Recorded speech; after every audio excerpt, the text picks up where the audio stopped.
Hey guys, welcome back to Seller Sessions 4 p.m. on a Tuesday afternoon. I'm here with the Brady Bunch, if you remember that TV show with the six windows. But kicking off the show, we have Lazar Brent, the boy wonder Lee Rand is back, the lovely Destiny Wishon, and the good Dr. Ellis Whitehead. Lazar, do you want to do a bit of introduction about yourself? Then we'll move to Brent and follow on to Lee Rand, Destiny, and of course Ellis. Yeah, I'm Lazar. I'm owner and founder of Sellers Alley, Amazon advertising agency. That's like the fastest. We're with physical office in Belgrade, Serbia, and we are fully focused on Amazon, and we're doing a lot of TikTok since a couple of months ago. Cool. Brent. Yeah, hey, I'm Brent. I'm the founder of AMZ Pathfinder. No physical office in Belgrade or anywhere else. We live totally in the cloud lifestyle. But yeah, we work with North American and EU Amazon businesses primarily, mainly advertising management, but a couple other ancillary services in those areas. Cool. And the boy wonder. Boy wonder. Thank you. Liran Hirschkorn, CEO of Incrementum Digital, offering from advertising and DSP to now full brand management and creative services as well. Mostly Amazon, but we are running Walmart ads as well. Cool. Destiny. If Leroy can be the boy wonder, can I be like Wonder Woman? You can be Wonder Woman. We can be whoever you want to be. This is awesome. What life's about, yeah? You choose to be who you want to be. Go on. All right. If everyone could only reference me as that. Yes. Yeah. That's true. We're in the cloud as well, so please refer to me as Wonder Woman from now on. And or Destiny Wishon, CEO and co-founder of Better AMS. We are an Amazon advertising agency focused primarily on scaling on-platform ads from sponsored products to DSP. Cool. And Ellis. Hi there. So I work with Danny. We run the Databril advertising agency, and I don't know. I guess sorry, nothing else is really coming to mind. I have a cold, and my mind is not working at the usual way. No superhero name for you. We called him the good doctor. Right, let's kick off the show. Let's talk about last week. Tomorrow I'm going to do a show on Prime Day overall, but for today, guys, we're just going to focus on the PPC end of things. Does anyone got any data they'd like to do a shared screen on? Don't all rush at once. So, I just mentioned beforehand a few questions that I was investigating. I thought, yeah, we can kick those in, but anyone got any data they want to share on the screen before we start, or we can just do it all verbally? That's what I meant. I could show something on the screen. Okay. Well, look, if you want to bring that up, and Lee Rand, you got some stuff you want to show at all? Yeah, I mean, not necessarily show, but I mean, we saw generally, significantly higher conversion rates. So our clients actually saw a better ACOS, and obviously higher ad sales than a normal day. Kind of looking across our clients, they had about leading into, I guess, the days before Prime Day, about a 29-30% ACOS, which dropped to about 25%. Okay. That's interesting. That's interesting. Anyone else notice that in terms of the drop in ACOS? Yeah, let me actually echo that. Darren's got a great point. So I'm not willing to do a screen share because there's some sensitive things on it, but we put together a report from last week and the preceding weeks. And so in the days leading up to Prime, we were in the high teens, low 20s, and this is North America specifically for June of this year. Right. And then we were 18 on day one and 19% on day two. For North America, yet again, specifically. So yeah, we did see a few, point drop there, despite the drastically increased ad spend and sales on day one, and similarly a large increase on day two. But day one was really the big one, and that tends to be the case for Prime. I'm curious if everyone else saw that too. Destiny. Yeah, very similar. I think the biggest thing we saw is just a major jump in conversion rates across the board. CPCs we saw get a little bit more competitive on day two, and that was really skewed towards a lot of the sponsored brand ads. And I think that's just due to limited placements and people making adjustments, seeing the major traffic and increasing bids for day two to really try to take advantage of that. One discrepancy I saw that I have not seen as strongly in prior years was that all of our brands who did not run any type of deal really dropped in sales or flatlined. You know, typically we still see a slight increase just from more users on the platform and things like that. But this year it was really, really skewed towards everyone who went all in on deals. They saw the 500% increase in sales versus all of our brands who were just like, oh, I'll just take advantage of the traffic. They flatlined or saw, 10 to 15% increases. Yeah. Danny, I can share my screen actually and show some data. Yeah, go on. Bring it, share it and I'll pop it up. Let me share. Okay, 1 second. Okay, so let me know if you could see my screen. Hold on. Yeah, just going to bring it into the stream. There we go. Okay, cool. So what we're looking here is conversion rates across our clients. Mm-hmm. So yeah, you can kind of see starting at the end of May, you're seeing about a 15%. This is on ads. Specifically about a 15% conversion rate. Obviously that spikes, goes down a little bit. Before Prime Day spikes, goes down. The data here is not fully integrated yet, but actually goes down to below pre-Prime Day conversions right after. Okay, so for the benefit of the playback in the podcast, just because I can't see how small it's on the screen, do you want to just quickly give us the date timeline, Liran, as where the dip comes in as well?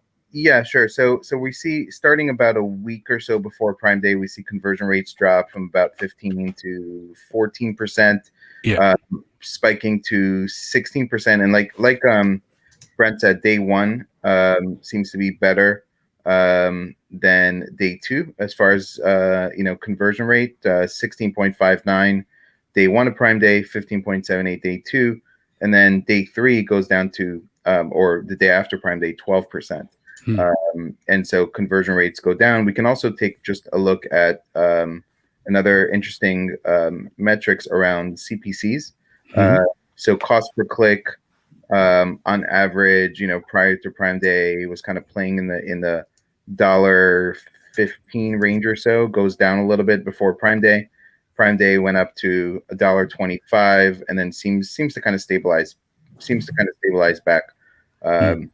I know one topic we're going to talk a little bit about is cost per click in general, but which has gone up a lot this year. But anyway, it's a little bit of data.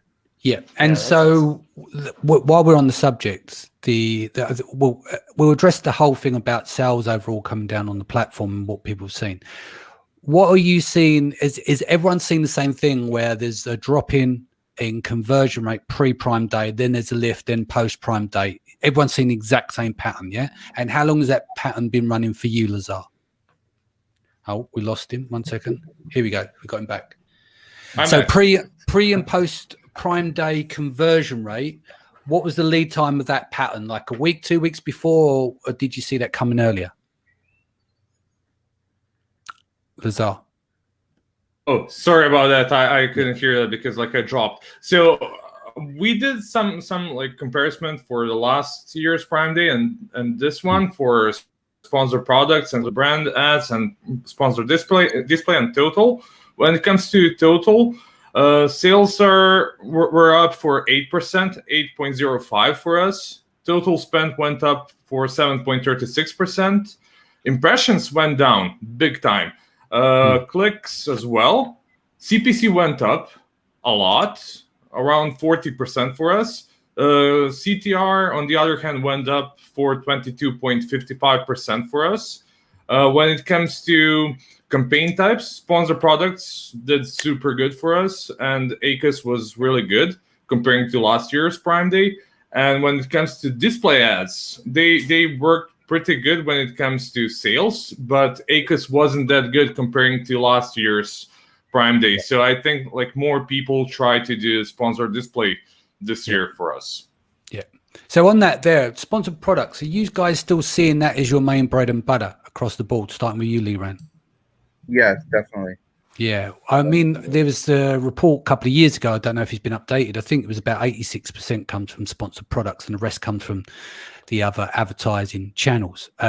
Would you find that's the same in terms of what you're seeing across your accounts, Destiny, for the year as well? Pretty much. Sponsored products just have so much more ad inventory than every other ad type, so it's easily diversifying spend. but I would say ours is probably closer to like 70% sponsor brands video, getting more inventory and gaining traction, I think has helped like kind of balance that out. Because now you have the headline search ad, the video ad, and then the 3 at the bottom and possibly the PDP. And then display in general, we know is going to be huge just because we're getting, more audiences and more supply sources. So I think that's going to be bigger in the future. They just need to clean up targeting and control a little bit. Yeah. Well, if I could interject about that percentage breakdown, because I think this is a good discussion to start with these big brains on the call. But I think that the general population of people who are doing advertising on Amazon probably do have a percentage that's higher in the high mid 80s for sponsored products. But I think agencies, that breakdown probably looks different. Ours is much more similar to what Destiny mentions than 86. Ours is probably in the high 70s last I looked at it. Well, that's what I mean. This adjustment may be coming because it was a report from about 2 years ago, but I've not seen a new one since. Well, not to mention brand registry is a barrier to entry. And 2 years ago, you had to have AMS access typically in order to get that. So that was probably definitely skewed those metrics. Yeah. I think the biggest shift is video ads, right? Video ads have been working so well for sellers that, that to me, that's the best sponsor brand ad type, right? As far as performance goes, and people are spending more money there. So I think that's part of the shift of why there's more dollars going into sponsored brands in general. Yeah, pound for pound, we see better ACoS from video, but it's funny because when you talk to Amazon, they're like, oh, it's really good for awareness and getting your brand out there. And I'm like, you guys are discounting the ability of it to convert and do really good with sales. I think, from our aggregate data, we see it do better. Yeah, that's because in Amazon's eye, sponsored brand is an awareness campaign, but they're not necessarily looking at it the same way we do as far as from a performance standpoint. Yeah, it can be still so close to the money. I think they maybe do themselves a disservice by that. Whereas display, like Lazar, you mentioned, is maybe not as good in ACoS, but that's not a bug. That's a feature. It's not really designed for it. Some of those use cases. Ellis, anything? Yeah, I find it interesting, Brent. You said that you're getting better ACoS on video campaigns. So we saw that plenty in 2020, but the 2021, it's just the cost per clicks have gone up so much for video ads. We're now often seeing higher ACoS than for sponsored products. Just interesting then that you're seeing better. Keep in mind the overall spend is far lower though. If you compare sponsored brands for ASIN targeting and keyword targeting, like that's going to far outstrip the video spend. It just so happens that it's better returns, but I think it's definitely skewed by category and competition as well. I mean, in supplements, we saw $5 CPCs across the board for Prime Day just on video and search. Conversion rate was over 20, but it was just so expensive that when you have those big name players, they're going to take a loss on those placements to show their video ads. So I think that makes it much more difficult as well. Definitely. So should we have a quick chat about this impending thing where we've seen sales across the platform? It's just down, let's go. That's the hot topic. Most favorite conversation in the last 60 days with every single brand. I know. It's a tough conversation to have when you say to your clients, this is happening to everyone. But I think it's quite good because obviously some of the clients, your clients, our clients will listen back on the podcast. They'll see there's 6 people around the table all seeing the same kind of pattern. So starting with you, Destiny, what do you think is part of the reason for this? We're seeing this overall down trend in sales across the platform. I think it's natural. I mean, COVID was a catalyst for everything on the e-commerce side, and everyone experienced this ridiculous growth period, and it caused these unrealistic expectations. So what we've been looking at is what are the numbers in 2019, and we're still seeing that we're pretty much over, year over year from 2019, but these numbers in the last 45 days are finally stabilizing to pre-COVID numbers. I think where the issue is you have increase in supply chain costs, increase in CPCs, which Leon has amazing data on that, combined with a decrease in just overall page views. Small brands are being squeezed out marginally. And I think that's where we're seeing a major hot seat issue. Yeah. Yeah. Actually, to the last point Destiny made, we're seeing the biggest issue, I think, is going to be for small brands, really for smaller players who cannot sustain weathering the storm. What we've seen is, our smallest clients saying, hey, our business has been really hit in the last couple of months and they can't weather the storm as well as big players who will be able to. Obviously, like in the U.S. market, it's almost like pre-COVID. I mean, the world has opened up. People are out. People are traveling. They're not sitting at home all day. They're not buying the same products they did when, they're not buying puzzles and fixing up their house, like they did in the beginning of quarantine. And I think sellers need to not dwell on the past or expect that was going to last forever. Yeah. And it's not. And you need to kind of face the new normal that sort of kind of like post-COVID, of what the normal is going to be. And as a result, we've seen sales, drop on Amazon. I think I've seen it since around March. April, May, June.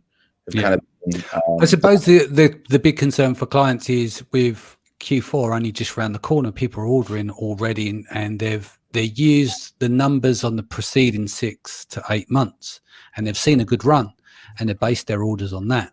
Because of course the cost of containers have gone up 10x or whatever it is. What's a container now? 24, it's 15 grand, was 1,800 18 months ago.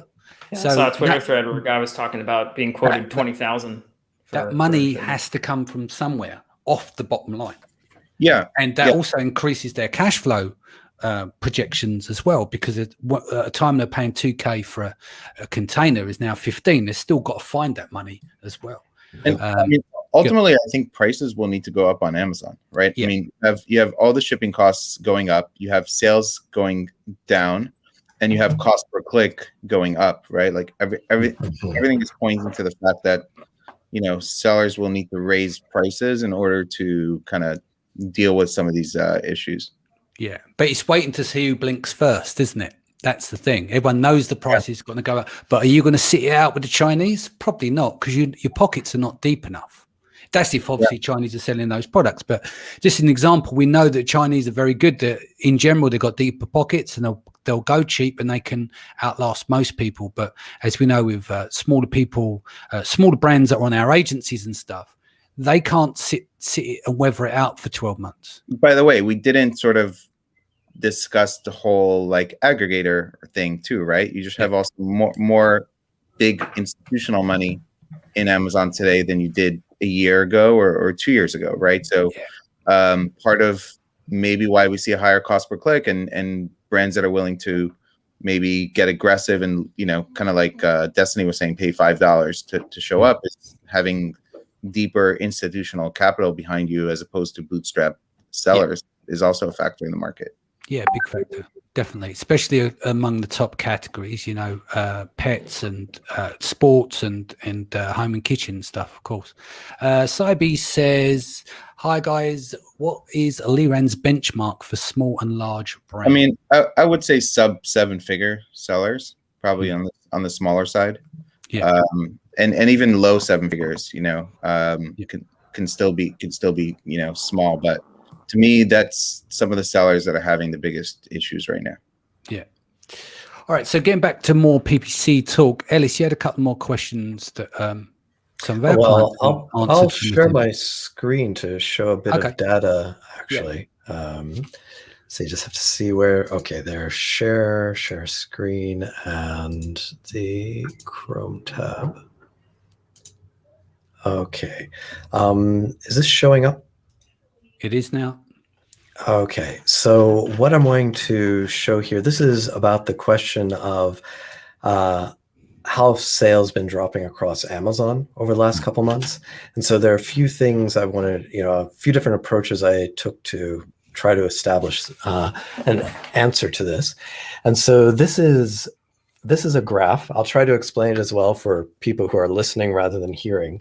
What it is the idea is that if you have a rank, say in March, say you had a product with rank 100, and let's say it stayed at rank 100 for the whole time until now, just perfectly stayed at rank 100.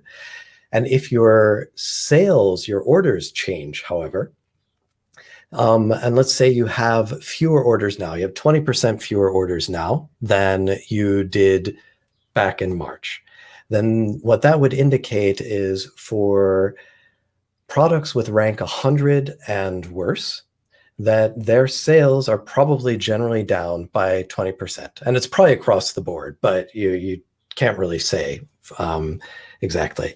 So at least for rank 100 and the ranks below it, not too far away from it, sales are down a good 20%. I'm not sure if that makes sense, but what we have graphed here is on the x-axis is rank, and on the y-axis are orders. And when you say rank, you mean BSR? BSR, thank you. Yeah.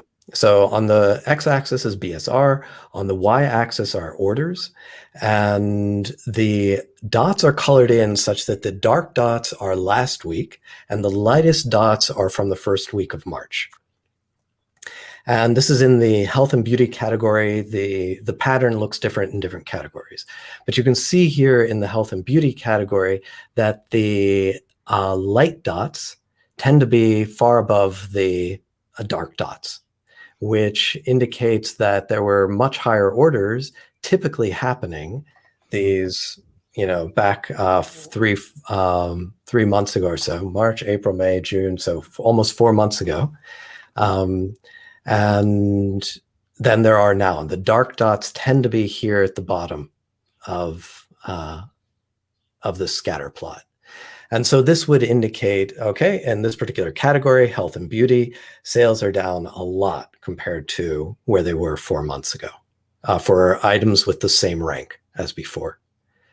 And so that's the one indicator. I have another indicator, but any comments or questions about that before I show the other one? No. Okay.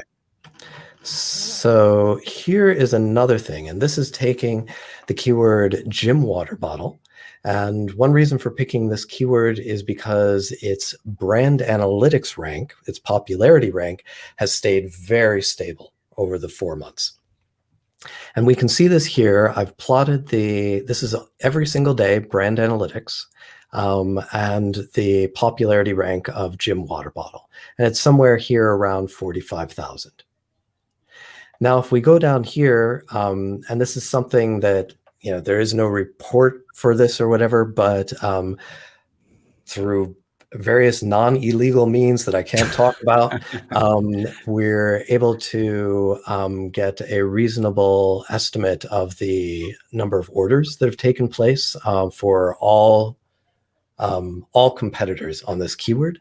On a daily basis. Yes, and this is on a daily basis. And what we see here is that back at the beginning of March, we were looking in the high teens, up to as high as almost 30 orders a day. And as we come into June, it's getting lower and lower until we're down here somewhere in the, I don't know, around 10 or so. So it's dropped a good, for this particular keyword, even though the brand analytics rank has stayed the same, the orders taking place have dropped by a good like 60-70% or so. And that's not going to be for all keywords, of course. It's going to be different in different categories and different keywords. But since this has had a pretty steady popularity rank, I think that's interesting. We can see, though, that also the conversion rate has dropped at the same time from up here around 15% to somewhere around maybe 11 or so over that time period. So that plays a role as well. So those are just a couple of ways I was thinking of looking into, are we really seeing a drop in sales, or are we all just imagining it? And at least these two graphs seem to confirm what we're all seeing. Yeah, well, Paulina says at least for her it's calming her soul. Tim says, to Ellis on the point of lower sales, surely sales are lower in comparison to 4 months ago and last year because of lockdown, people had to buy online. That's right. Yeah. What else we got? He's continued, now shops are open and we can get what we want in store. Yeah. All makes a valid point. Liran, what other trends have you been seeing leading up to Prime Day, especially? I mean, what we saw. What we saw as far as trends in general. I guess a lot to what Alice has said, like sales, being down, or traffic in general on Amazon being down. I looked also across specifically like search volume and brand analytics. So brand analytics can be really eye-opening if you want to understand your niche and what's happening. So, one thing I did, I made this post where I pulled up like garlic press, and search volume is down, right? And so kind of like a generic keyword, but then went into brand analytics and put in garlic press, and it'll show you not just garlic press, but all the related keywords to it, right? And you can easily toggle between like this month and the previous month, right? And you can kind of take a look at the search frequencies, and you'll kind of see the same thing across products. They're just, the search frequency has gone down across a lot of products. So I mean, generally as a trend, that's what we've kind of seen, as well as cost per click rising a lot, since the beginning of this year. And some of those months we've seen sponsor brand video ads even be higher or the same cost per click as sponsored products. And I think that's a function, probably Destiny mentioned, as far as like inventory, right? There's a lot less inventory. Now we're seeing video show up on product detail pages, which indicates to me more inventory is going to show up, and maybe cost per click will stabilize or go down somewhat on sponsor brands video, because there's just more potential placements for it. So that's a good trend. Cool. Lazar, what have you seen? Yeah, like everybody's mentioning, like the sales are dropping. So like one of the things that we saw during Prime Day for us is like categories that won and like that made the most of sales are beauty products and summer items. So basically that tells us that people are getting out from their houses, and that basically they're not buying online that much, and that they're getting out, which is basically a good thing, to be honest. So on the other hand, like what we saw that wasn't working pretty well was supplements during Prime Day and around Prime Day. That's interesting, but because like when all of this thing started, like everybody was like going into supplements and buying supplements, and they were huge winners for the last year. And like since the situation is stabilizing, I think that's something that is going to change a bit now. And like all the guys that were losers during last year are gonna like improve their sales now, and like I'm pretty sure that everybody's gonna buy more of like travel products and like summer stuff. So I'm super happy about that. I know that a lot of sellers are not, but like that's something that like at the bigger picture is like stabilizing. I just brought this up because I don't want everyone sitting there cutting their wrists 26 minutes or 27 minutes in thinking it's all doom and gloom, because it's not. So Facebook user says, are there any bright spots or opportunities that you are seeing? So let's look at some of the positive stuff. I think it's important when we do the show is that not everything is rainbows and sunshine, as people who do courses and stuff tend to make it to be. We're realists. We run agencies. We work with real businesses, and we're in the trenches. So unfortunately, we do have to look at the shit end of the stick and the good end as well. So, Liran, positive stuff. Yeah. Give me some love. Give me some love. Yeah, look, on the bright side, I think Amazon has seen, 50 million new Prime customers. Online shopping has accelerated multiple years forward, even despite sort of recent downtrends. And sellers have seen some of their best years in the last year or so than they've ever seen, right?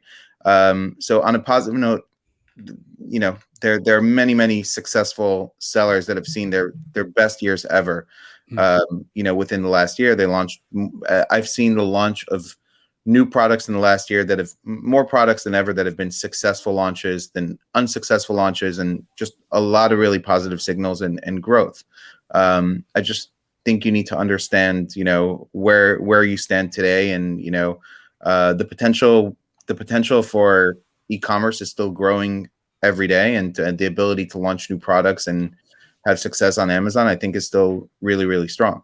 Yeah. I just think it's important for people to understand the data, but ultimately for e-commerce, I think COVID will have lasting effects, not just this like one sales spike. There's just a lot. The pie has just gotten a lot bigger. And if you've had success with your products in the last year, new products that you launched, it's very possible those products would have failed in 2018.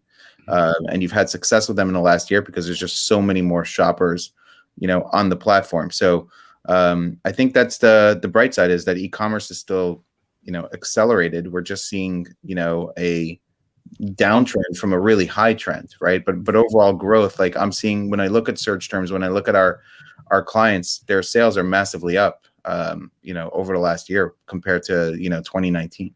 Yeah. Destiny, give us some ray, give us some sun. Agreed with everything there. All in all, I think it's just understanding and setting expectations that it was a major catalyst. We have more consumers testing out e-commerce than ever before. More than likely, they loved it. They're going to continue to buy. Just know that it was absolutely insane and unprecedented last year. But with that, I think that the pressures on supply chain are only going to improve it in the long run. People are going to find more efficiencies, better ways to ship things, more flexibility. Bigger companies are going to become more flexible. And like at the end of the day, pressure makes diamonds. And I think on the advertising side, the supply chain side, like all of this pressure that it's putting attention on the system is just going to make it better. We're going to get more advertising inventory on Amazon, which will diversify cost. Supply chain will improve, and it's going to be a good thing in the long run. You just got to like pull out as business owners and realize that this is like rough time to be doing it because we have so many challenges and ups and downs, but I think it's a good thing in the long run. Brent, I know you're Mr. Happy. Go on, give us some ray of sunshine and hope. Well, I have a grim look on my face because I was considering carefully what the two of them said. Those were great points. But I'll say two things. The first of which is I think the rise of aggregators and all this money flooding into the space has given a lot of business owners on Amazon a very legible path towards a life-changing exit in terms of money. Yeah. So if you have an Amazon business and it's doing quite well and you can demonstrate, hey, I have 6-12 months of really good growth, well-positioned, great product listings, all the necessary stuff. If you play your cards right and you talk to the right aggregators, you get a good valuation, that can be life-changing money for you. And I think the legibility of Amazon business, like as an asset that is sellable in 2018 was not as mainstream as it is now. And there's this big press about some of the bigger aggregators out there. All of you know who I'm talking about in the space. And everyone sees this now as an opportunity. And I think that's huge for people who are in e-commerce, but Amazon focused in particular. The second thing I want to say is I'm often someone who pushes back against this narrative of like CPC's rising, because I feel like everybody's always saying that.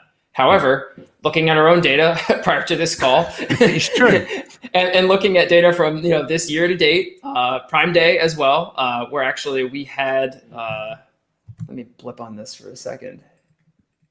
Yeah, we actually did have a slightly lower CPC from October, but that was a weird Prime Day because that was at a strange time of year. But it's like almost at parity, just a couple cents US difference. That is true, I think, for the North American and maybe the more competitive markets like the UK, which I think always has been fairly cost competitive from a CPC standpoint. But like we do a lot of work in Mexico, for instance. CPC is unbelievably cheap in Mexico. Like there's all these kind of like blue oceans that still exist in Amazon. I live in France. We advertise a lot in France. CPC here is cheaper than Germany and UK. Italy and Spain also. Netherlands, our data for that. I have a very small data set, but it's incredibly affordable.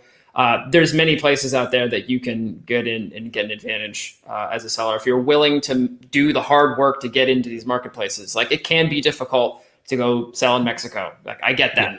Yeah. It can be difficult to start in a smaller market like Italy and see, where is our impact? We might need to invest 6 months of effort into making this work. But yet again, those cost per clicks are way low. And if you're planting your flag there for the future, it could be a really smart move. So, and also in the niches as well. Like we do often forget that when people complain that the cost per click going up, if you're selling fucking headphones, what do you expect? Bluetooth headphones, right? Like and you spend all the time in but you often analytics, you see that what's great about the American market versus Europe, because it's not nowhere near the level of long tail, if any. Right, the US market is great for the development of new niches, upcoming niches that you can get involved in early day trends into. It's not easy because everyone's trying to fish from the same pond. But I think often when we think about the cost per clicks rising, we're thinking a bit because we're talking about popular categories. Well, what about the ones that you're betting on for tomorrow? that's where you're going to find a difference as well. Ellis, any sunshine from you? Sorry, Liran, do you want? Yeah, I just want to jump in. Recently looked at some products and like cost per click in Europe, and if you're sitting in Europe right now and you're selling there and you're not getting super aggressive with your advertising, like you really should, because you're going to see the same thing in 3 years, 4 years, 5 years in Europe than you are seeing in the US market. Yeah. And now is the time to build up your reviews and to be aggressive, because you don't like if you have 40-cent cost per click there, like you don't know, like, this sort of like, you don't know how good that is, right? And you're not going to realize how good that is until you see cost per click of $2 and $3, right? So if you're in Europe, you should really be building up your review modes and getting aggressive now. If you understand what's happening in the US market, and that the same thing will eventually happen there, you really should get aggressive in those markets while you still can, at cost per click that's going to be significantly lower to what's in the US. Yeah. Ellis, ray of sunshine, please. What do you see? Well, there's something we haven't talked about at all yet, and there are all kinds of changes to Amazon's algorithm in May and June. And one of the things that we're seeing, it's a mixed thing, is that there seem to be a lot of low review ASINs making it to page 1 for a while on competitive keywords. Yeah. So it could well be that Amazon has done something in their algorithms recently that currently makes it easier for new products to rank. I don't know how long that'll last. Is this, something they'll leave in for a while, or is it just like something they're experimenting with for a month? I don't know. But if you've got a new product, now's maybe not a bad launch time if you're not having too many logistics problems, which of course everyone is. Yeah, and people going crazy with add to cart will probably have a bit of a role to play in that. Destiny, I think we pretty much covered everything, haven't we, for today? What's going on for the future of Destiny? What's going on over the next few months for you? You're going to be at Prosper in 2 weeks. What's the destiny for Destiny? What's her destiny? Tell us your destiny. Yes to Prosper. Very excited about that. A little bit nervous. Should be a lot of fun. That's it. I'm just trying to get through Prosper. All that's on my itinerary right now. So I know the feeling. I've got 2 speaking gigs at Prosper and 3 parties I'm putting on or co-hosting. The only thing that's holding me at the moment, the ESTA's done and the exemption's gone in. I'm now waiting on your US government under the proclamation to be allowed, because I don't know what's going to happen. We're sitting here. I've got everything we're doing is planned in. All my gigs with Prosper, all the parties and stuff we're doing is all set up, ready to go. And it's whether I can get on that plane on the 12th of July. It's in the hands of Mr. Biden and his team. I'll put in a good word to my people. Can you have a little chat? Have a little chat in their shell. I got you. We manage his ad, so we're good. Liran, what have you got lined up? You're going to be at Prosper as well, aren't you? Yeah, I'm going to be at Prosper. So looking forward to it. That's it's the only trip I've scheduled now. But yeah, it looks like it's going to be a big get together of a lot of people I haven't seen each other in a long time in this space. So yeah, looking forward to it. It's going to be fucking carnage for a week. Everyone's going to pretend they're working, and they will. They'll be networking. But yeah, it's going to be emotional. Lazar, you're going to be there. Yana's coming as well, right? Yeah, she's going to speak at Prosper. I'm going to go to one conference in San Diego first, and then to Las Vegas. And after that, we're having a lot of conferences. Probably I'm going to go to Kiev and afterwards to Austin. So it's going to be a busy summer for us. So Kiev and then back to Austin. Yeah. Right. Okay.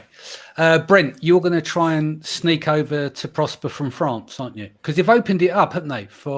I checked the details you sent me the other day. So I mentioned on the show a few weeks ago, because my plan was if I don't get this sorted, I was going to go to France on Monday next week and do the 7 days. But I can't do that. You can do it as a resident in France, that you're there for 7 days. But if me coming from the UK to France, I would have had to leave yesterday to do 14 days in France before I can get into the US. I'm glad I told you, do your own research. Yeah, sure. Exactly. So, as an American citizen, I don't think they can keep me out of the US. That's great. So you're nailed on. You booked your flight?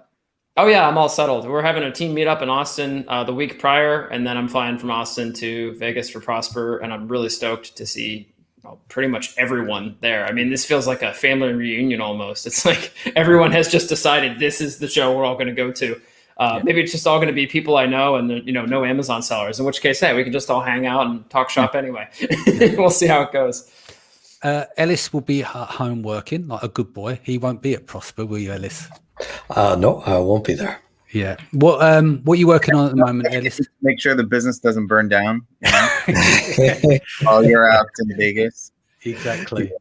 Well, we're working on a bunch of, like these graphs I showed. Well, that's one of the things working on now is just trying to get more of this like meta information about what's going on in the marketplace to integrate that into evaluating our client accounts and stuff. Yeah. Liran, something you wanted to mention as well. You're working with a finance company talking about cost per clicks going up and shipping costs. I know that people have been in credit jams as well in terms of access to funds. You're working on something at the moment, aren't you, with Israeli team? Yep. Yeah. So I'm working with a company called 8Fig. So 8 FIG.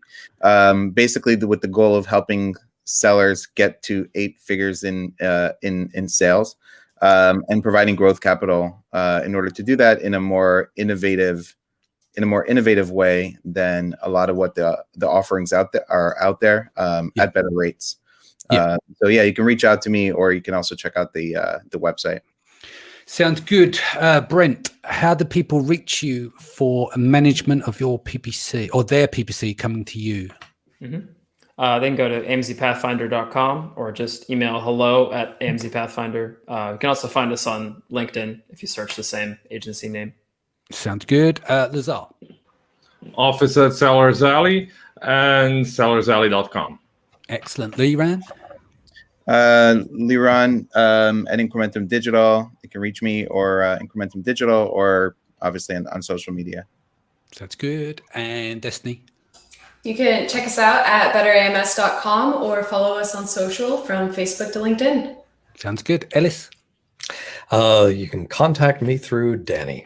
Sounds good. Well, you know where to find us. Guys, it's been wonderful to have you in today. I look forward to, hopefully, if I can get on that plane, see you all in 2 weeks. It's been a while since we've all got together.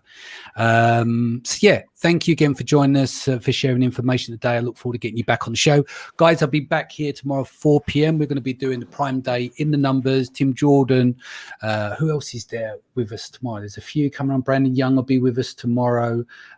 Norm Ferrer. There's a few. So we're going to have another roundtable looking on a global level. Danny, how many shows are you at now total?